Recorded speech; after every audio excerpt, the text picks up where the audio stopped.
सृष्टि का आरंभ और प्रलय का रहस्य। सृष्टि का आरंभ और प्रलय का विषय भारतीय दर्शन और शास्त्रों में अत्यंत गूढ़ और रहस्यमय है। ये प्रश्न मानव मन को प्राचीन काल से आकर्षित करता आया है। ऋग्वेद, उपनिषद, पुराण और अन्य ग्रंथों में इस विषय पर विस्तृत चर्चा की गई है।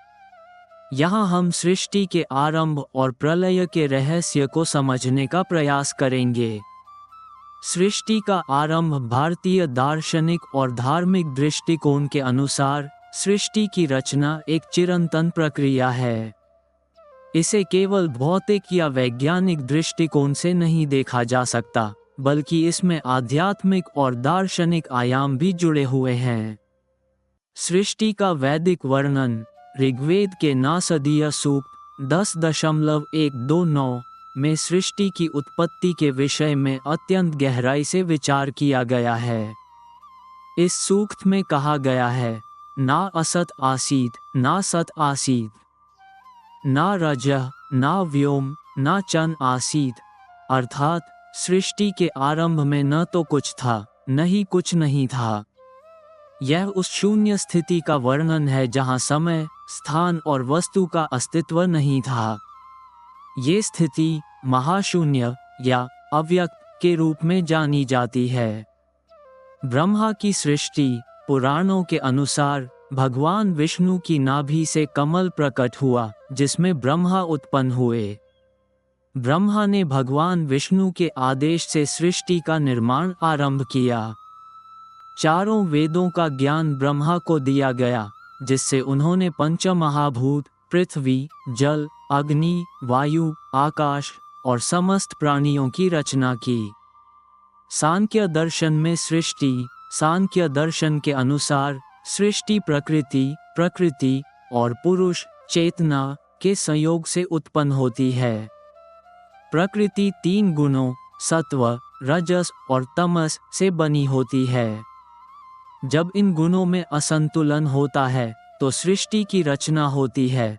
आधुनिक विज्ञान और सृष्टि आधुनिक विज्ञान के अनुसार सृष्टि का आरंभ बिग बैंग नामक महाविस्फोट से हुआ। ये घटना लगभग 13.8 अरब वर्ष पहले हुई थी। इस विस्फोट के परिणामस्वरूप ब्रह्मांड का विस्तार हुआ और तारे, ग्रह और गैलेक्सियों का निर्माण हुआ। यद्यपि यह वैज्ञानिक दृष्टिकोण भारतीय धार्मिक दृष्टिकोण से भिन्न हो सकता है, दोनों ही दृष्टिकोण सृष्टि की गहराई और रहस्य को स्वीकार करते हैं। प्रलय का रहस्य प्रलय सृष्टि के अंत का संकेत करता है। भारतीय शास्त्रों में प्रलय को भी सृष्टि की प्रक्रिया का ही एक अंग माना गया है। प्रलय के बिना सृष्टि का चक्र पूर्ण नहीं होता। प्रलय को मुख्यतः 4 प्रकारों में वर्गीकृत किया गया है। नित्य प्रलय, ये प्रलय हर पल होता है। जब कोई प्राणी जन्म लेता है, उसकी मृत्यु निश्चित होती है। शरीर का नाश नित्य प्रलय कहलाता है। ये प्रलय व्यक्ति के स्तर पर होता है। नैमित्तिक प्रलय वह स्थिति है जब ब्रह्मा के एक दिन के अंत में सृष्टि का लय होता है। इसे कल्पांत भी कहा जाता है। ये प्रलय आंशिक होती है, जिसमें केवल भौतिक सृष्टि का विनाश होता है। प्राकृतिक प्रलय, जब प्रकृति स्वयं अपनी संतुलन अवस्था में लौटती है, तो इसे प्राकृतिक प्रलय कहा जाता है।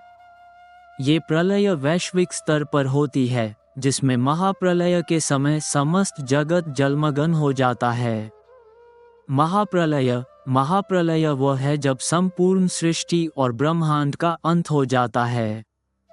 ये ब्रह्मा के जीवन काल के अंत में होता है। इस प्रलय में केवल भगवान शेष रहते हैं और सृष्टि पुनः अव्यक्त अवस्था में लौट जाती है। सृष्टि और प्रलय का चक्र भारतीय दर्शन के अनुसार सृष्टि और प्रलय एक चक्रीय प्रक्रिया है। ये चक्र सृष्टि, स्थिति और संहार के 3 चरणों में बटा हुआ है।